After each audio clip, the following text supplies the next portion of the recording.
right, ladies and gentlemen, welcome to beautiful Knoxville, Tennessee. We're back in Microsoft Flight Simulator, and we're going to be continuing our Freight Dog series for UPS. Today, we're going to be flying from Knoxville. It's McGee Tyson or Tyson McGee. I can't remember exactly, but either way, we're flying from Knoxville up to Louisville. It's going to be like a 35-minute hop, give or take. It's another great example of these little short hops you can take doing cargo operations in a wide body aircraft. Like, they're just few and far between. In the passenger side of things, you can find them, right? But there's tons of them in the cargo side of things. So it should be a really, really nice flight. We're going to try this on VATSIM though. There's not much going on. So let's go ahead and see about hopping in the airplane. We'll get started. All right, here we go in the cockpit. Let's get this baby fired up. Let's go ahead and start with the batteries 1, 2, and 3. Let's get our nav lights going to signify that the plane is crewed, right? There's someone on board. And let's go to weight and balance, and let's get this started. 73,000 pounds, not terribly heavy, right? I think the max is 108,000 pounds for this plane. I don't think I've seen 108. I think the most I've seen is 104,000 pounds, but we'll let that start fueling up and loading. Let's go back to my flight. Let's import from SimBrief. Tyson to Louisville. That all looks good. Departure weather is going to be 240 at 8 knots, 10 statute miles, broken at 8,000, broken at 25,000, altimeter 3005. Arrival weather for Louisville is going to be 210 at 9 knots, 10 statute miles, clear, altimeter 2990. So it's going to be a beautiful day in Louisville. And our route is going to be basically direct to a fix called Greedy. And then we're going to hit the Mod 6 arrival into Louisville. So pretty cut and dry. Let's come back over to our FMS. And we'll go ahead and input a few things. It's going to be UPS 1375 today. 1375. I flew down last night, UPS 1376, so it's just a down and back. It's one of the easier trips you can fly. Cost index is 60, it's either go big or go home. Let's go back to our flight plan here real fast. We'll get it finished up. SDF, and we're going to land on 17 left. I think right is currently closed per the real life ATIS, so we'll do left. And we're going to do the Mod 6. And it's going to be from Greedy. There we go. Insert U. Let's clear this out. Make sure there's no discontinuity. So Greedy, and then Noah and Olidi, Darby, Maud, Tucker, Brell, the Lamp, Kurt, Racer, and okay, that's going to be our ILS. Let's go ahead and clear all this out. Let's clear out the manual. Clear you out. If you leave those discontinuities in, it really jacks with your descent calculations. Basically, takeoff and approach information. It's going to be 156, 156, and 160. 156, 156. And we got to set 160 up here.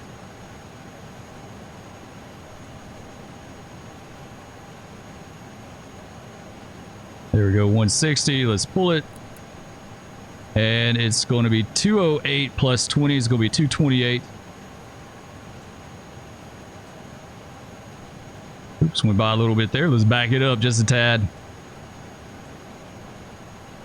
228. So there's not a departure procedure coming out of here. Let's do our flex temp too. It's gonna be 63.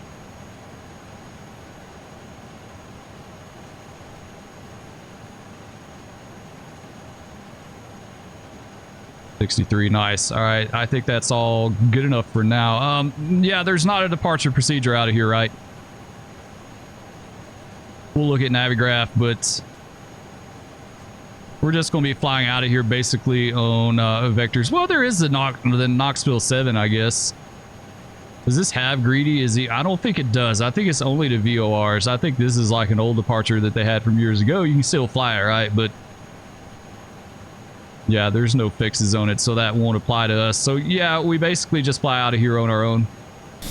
All right, so we're getting ready to shove. He's getting in position now. We got to watch the catering truck here. I hate that. I wish there's a way I could disable all this stuff. Like, I don't need any of this right here. Like, it's kind of dumb to have that, but it is what it is, right? We just got to push back enough where we won't snag that thing with our right engine. All right, I think that should be good there. Let's go. See what that looks like. That might be good. All right, let's go ahead and get our number 2 engine up and going. Let's go B. Hit start.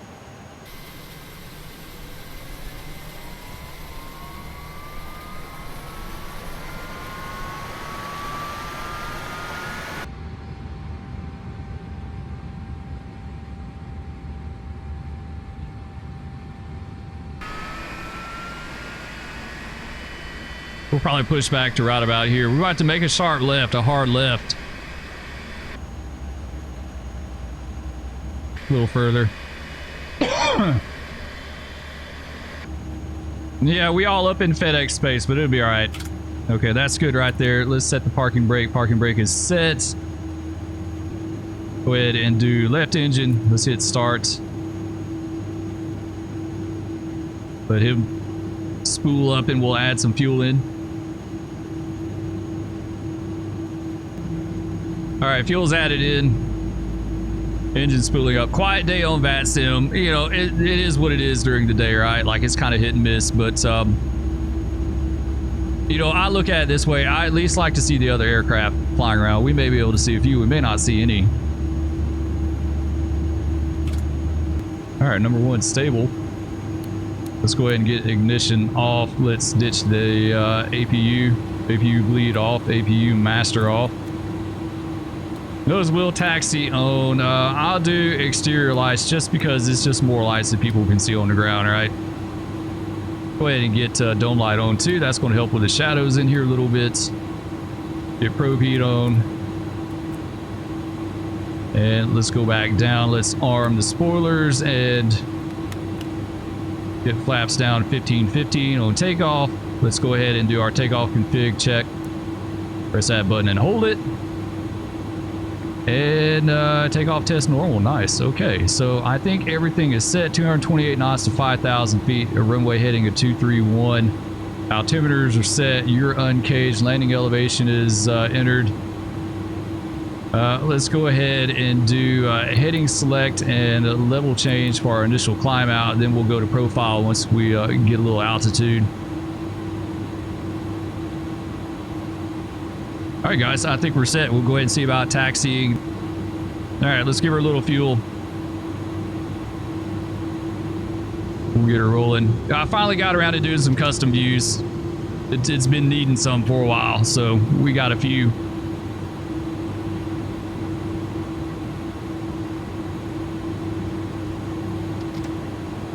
All right, right here should do. Let's go ahead and set the parking brake. All right, go upstairs. Let's get strobes on. Strobes are on. Landing lights are on. Those lights set to take off. Ignition, we don't have to worry about. Let's go to TARA, T-A-R-A on the transponder. Let's do above. I'll always forget this, but we'll do above. If it'll let me. Let's see.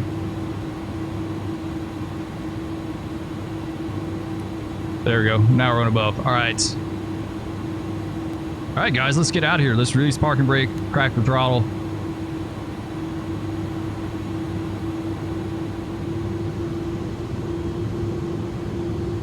Like I said, no departure procedure, so we'll just vector ourselves and then head direct greedy as soon as we can. Shouldn't have to worry about terrain. As long as we stay to the north of the runways, we'll be good on terrain. When you start getting to the south, I think the MSA is like at least 7,000 feet, if not higher than that. It's pretty high.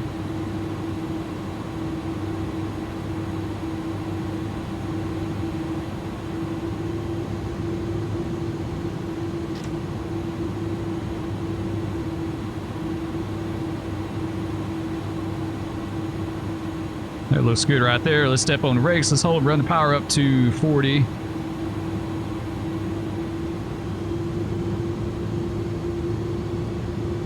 Now we gotta set our nose trim too. Let's do that real fast. I always forget that.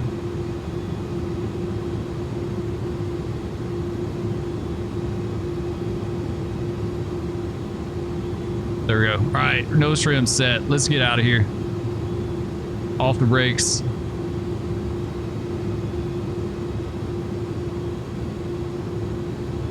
All right, toga. A little bit of forward pressure.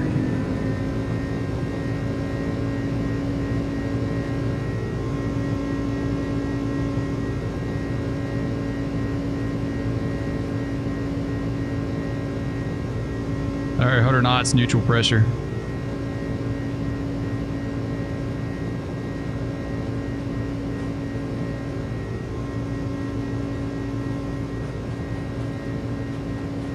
All right, V1.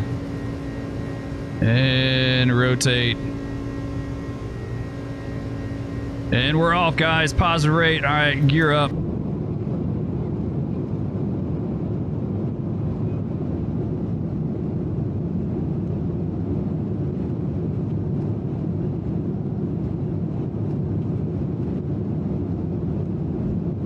Sweet, let's go ahead and get flaps up.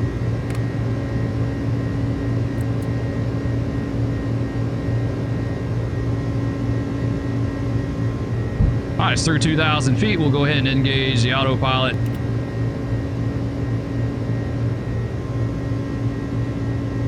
And we'll bump our speed up just a little bit. 240 knots. Let's go ahead and we'll go up to 12 for now. And let's do direct to greedy.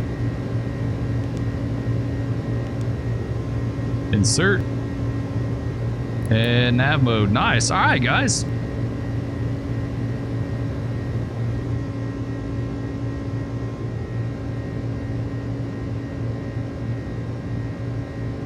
Oh, she sounds so good, right? I just love the sound of this airplane. It sounds so nice. Beautiful Smoky Mountains in the distance there.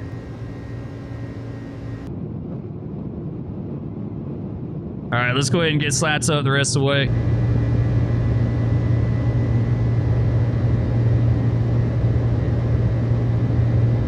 There you go. See them slowly coming in.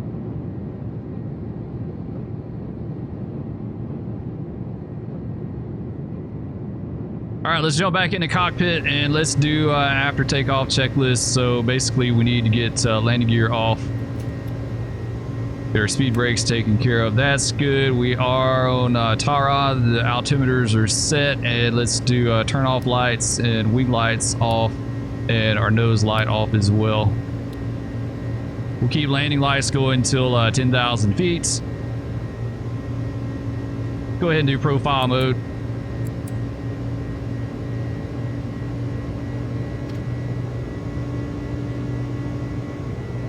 And we'll bump our altitude on up to 24,000 feet. 24, there we go, nice. Greedy, there we go, Greedy, Noah, Olidi, Darby, Maud expect 10,000 feet. So you can expect that, but that's not necessarily a hard number. And I don't think we're going to hit 10K because we're going to be landing to the south.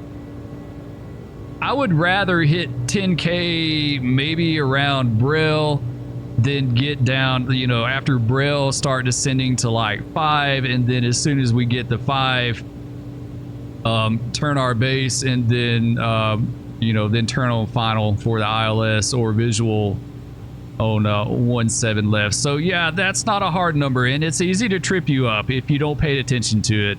That's why if you go into FMS, and if you look at it, it has mod at flight level 212, right? It doesn't even recognize it as a constraint, and that is exactly why. It's because it's an expect. It's not like a hard number. We may do Braille at like 10K, maybe 8K, somewhere in there, and then we'll go into like VS mode and descend ourselves.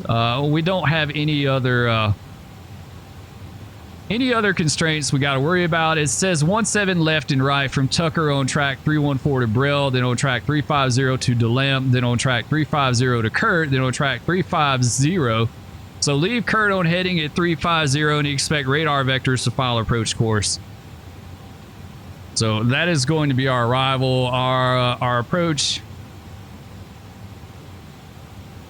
17 left is going to be 111.95. Let's put that in really fast. 111.95, and the course is going to be, of course, 170. It's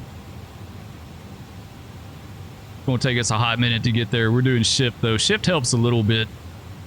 There we go. We're looking at 170. All right, so we've got our ILS dialed in. We've gone over our arrival. We can kind of sort that out a little bit. It's got us hitting Brell at 11,000. That's only a little bit higher than I really kind of considered for that. Kurt, yeah, Kurt's a little bit, like, Kurt's a little high, I would guess. Those numbers honestly aren't too terribly far off of what I was thinking. I would probably do Brell at 10,000. Let's go ahead and put that in. We'll do Brell at 10,000. Let's do Brell at 10,000, yeah. Let's do it even 10K and 250 knots. It's already got it, okay. I would say Kurt, where's DeLamp at in relation to all that? Let's look at that real fast. Where's DeLamp at? DeLamp is just about midfield. Let's hit DeLamp at 230.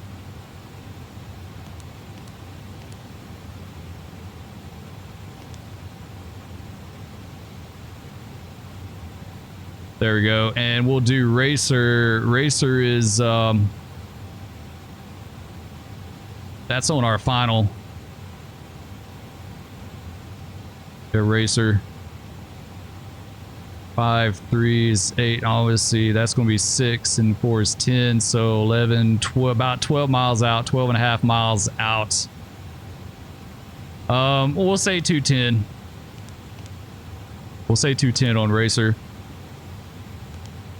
I like to give the plane plenty of time to slow down. I've bragged on it like it's pretty easy to slow up, but as you start getting on, like the time that I have trouble slowing the airplane up is at like on final. All right, let's go ahead and go standard altitude.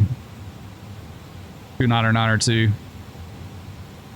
All right, landing lights are off. Taxi lights are off. Everything else looks good. Landing gear off. Flaps up. Spoilers are no longer armed. We're squawking. Let's do above and below. Let's do MDA is going to be 699. Let's put that in. 699. VAP is showing 131. What is our arrival weather once again? 210 at 9 knots. 140 is going to be VAP. Okay.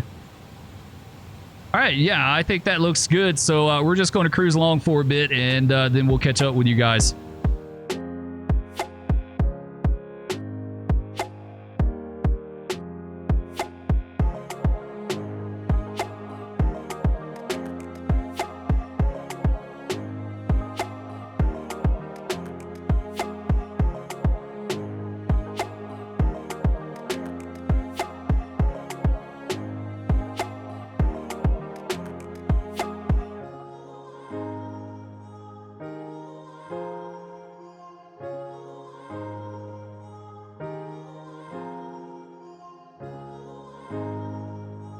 Now, the life of a freight dog, isn't it grand? Like, it really just is. Like, this plane was a game changer for me. Spur doesn't have a lot of time for 2+ hour flights, right? And there's like a lot of your 737 flights, like there's some shorter, but there's a lot of 2 hour plus flights.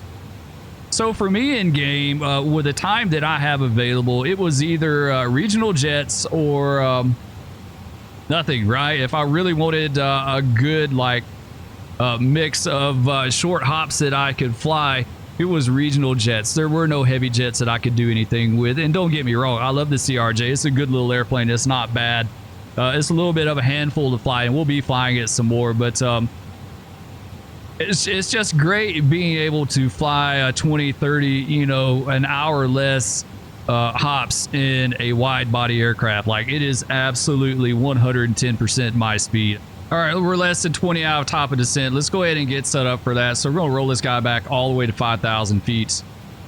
We don't have ATC. We don't have to worry about that. So we'll do 5K and we'll arm it. There you go. Profile descent in blue. So basically what she'll do is once she hits top of descent, she'll go ahead and start descending, and she'll maintain the profile that we need to cross Brel at 10,000 and then get down to 5,000 for Kurt. It should be pretty cool.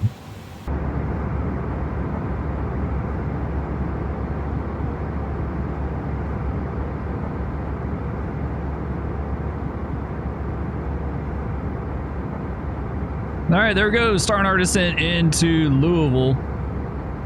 We'll hop back in, see what she's doing here. Yes, we are. All right, we're out of 24,000 feet. Descending down to 5 is what we got our profile descent set at. So she's going to level out at 10. She's going to hit Brel at 10K, and then she'll continue her descent down to 5. We're just going to let her go down to 5 for now. At that point, then I think we'll take over and we'll manage our descent. You can see our let's get zoomed in here so you can see a vertical deviation is just a little bit under the profile, right? So this is basically showing you the profile, the descent profile that's set up in the FMS. So you can kind of, I think each one of these dots is 100 or a couple hundred feet or something like that. It's pretty sensitive, right? Like, it's really easy to get off of it. Taking our turn at Darby, we're going to hit up Maud and then Tucker and Brel. So we're currently about 50 miles out of the airport. Yeah, I would say 50 miles out. Something like that. We'll go back to our arrival chart here. Let's look at that. Let's do pinned and let's do the Maud 6. Once again, you know, looking at the chart, first glance, it says 10,000, and that's a hard 10, right? No at or above, no below.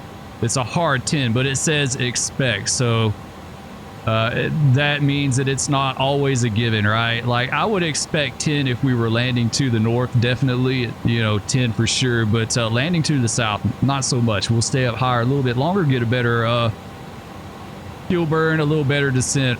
So we're going to hit this at... I don't know what the profile has us in it at 17,000 feet, 17,830.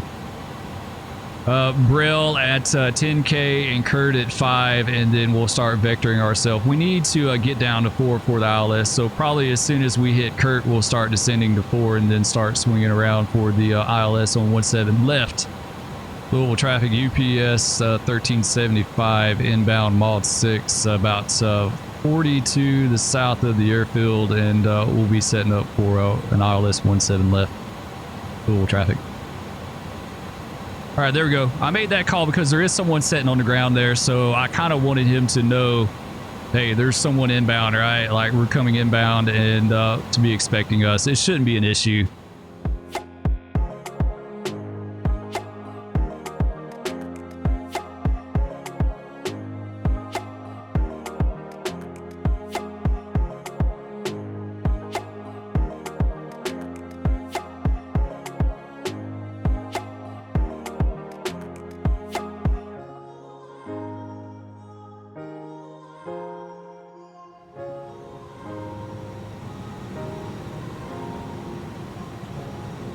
Louisville traffic UPS 1375 heavy turning left downwind for 17 left Louisville. Like I said, just give this guy a heads up so he'll know. You can kind of plan accordingly, right? There's no guarantee.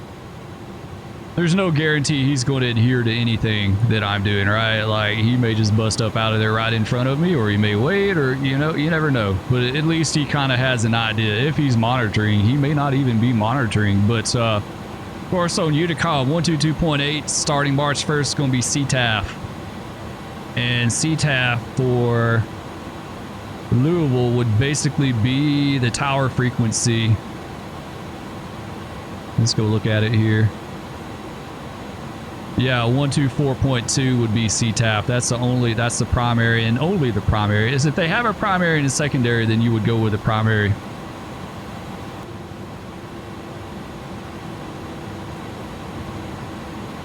All right, she's slowing up to 210 now. Go ahead and get slats out. It's a little bit early, but that's going to help for our speed. Going to help control the speed a little bit. All right, you see glide slopes coming up. Let's go ahead and drop down to 4K.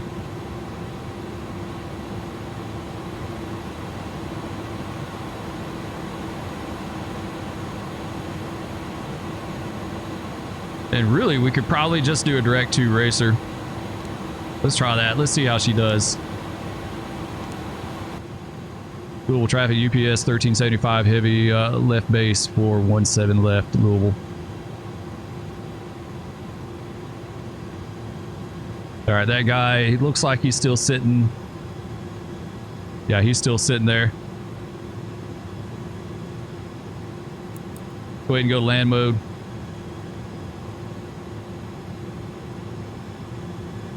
Are rolling our speed back a little bit. I don't want to go in the final with a bunch of speed, right? I'd rather... It's just hard to dump that speed at the last minute. I mean, you can with the gear, but...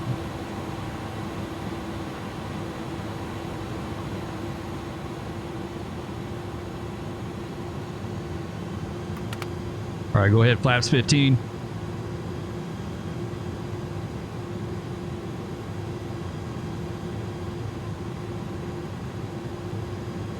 Louisville traffic, UPS 1375, heavy turning, final for 17 left, Louisville.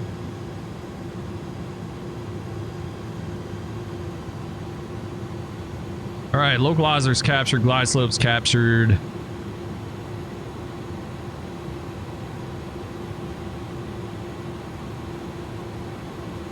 Roll our speed back to 170.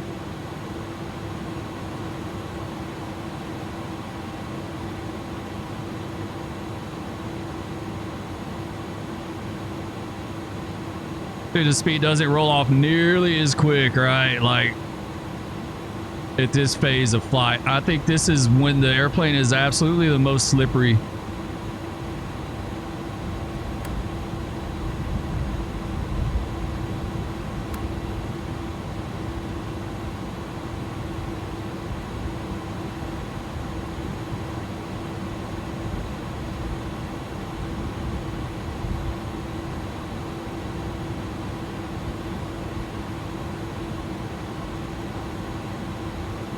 All right, let's go ahead and go flaps 20. That'll help us out. All right, auto brake. Low. Speed brakes armed, landing lights on. Louisville traffic, UPS 73 heavy, taxiing 17 left via Charlie, runway 11, Delta, Louisville traffic. All right, let's go gear down. Roll speed back to 140. And full flaps.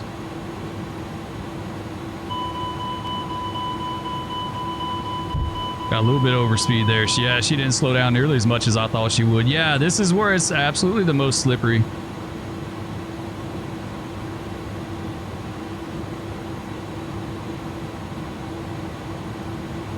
Louisville traffic, UPS 1375 heavy, 6 mile final for 17 left, Louisville.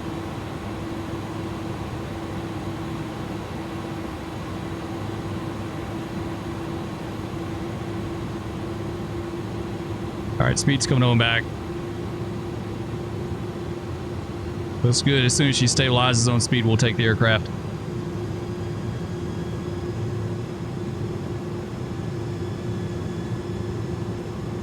I saw an interesting thing the other day. It said the autothrottle can be a little bit laggy on the airplane, so sometimes the pilots kind of take their the palm of their hand and kind of bump it lightly to get it to do what it needs to do. I thought that was kind of interesting. All right, there we go. She stabilized my aircraft.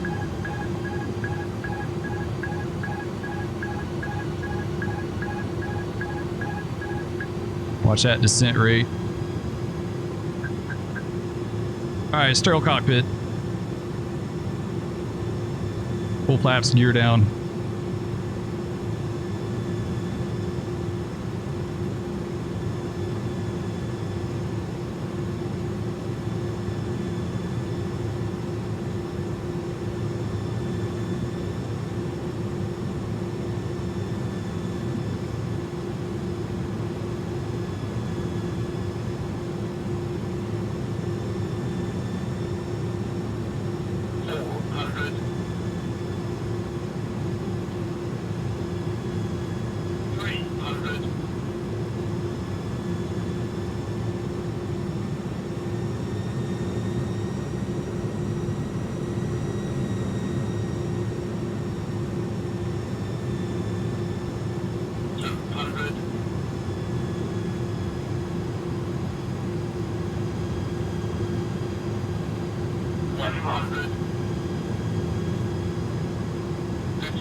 All right, there we go. We're down. Reversers out.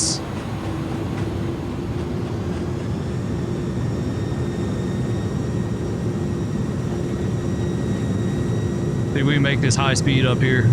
Not this one, but the next one. Sweet. All right, flaps up. Pullers in.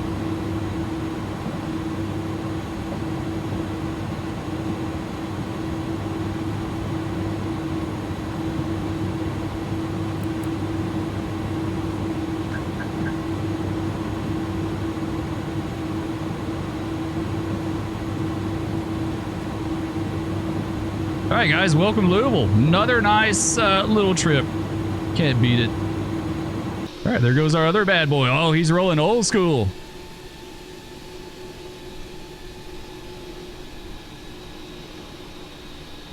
I see that other UPS rolling old school. Yeah, absolutely. Love it. Dude, I'm the same way. I love that scheme, man. They should have stayed with it. Yeah, what are you flying? It's I'm doing the A300 and the believe it or not, the Euro scheme, but I definitely prefer the old scheme. Yeah, it's got you showing up as an MD-11, which makes me wonder what's up with that. Yeah, probably so. Anyway, have a good flight, dude. You too. It was a good landing. We'll catch you later. All right, let's taxi on in. Let's get our let's get everything cleaned up here. Let's do you. Let's get landing lights off. Let's get you off. Strobes off. This one off. APU on. Master on. Start on. We'll let him start spooling up. Everything else, let's do that. Flaps are up. Louisville traffic, UPS 73 heavy, departing 17 left, strip 5 departure. Louisville traffic.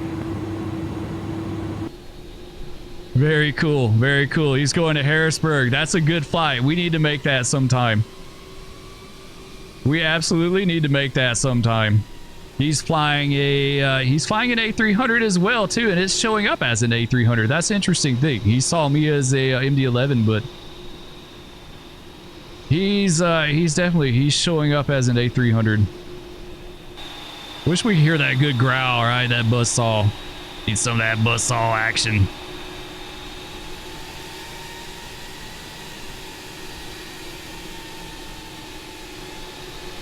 Oh, nice. Looking so good, right? Rolling old school. Look at that rotation.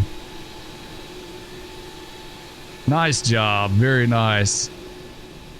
Oh, love it. You gotta love it. How can you not like this? If you're into aviation, how can you not like this? Let's get the turn off lights and the wing lights off. Our APU is fired up, so we'll do APU bleed. We'll get the dome. And we'll kill the engines.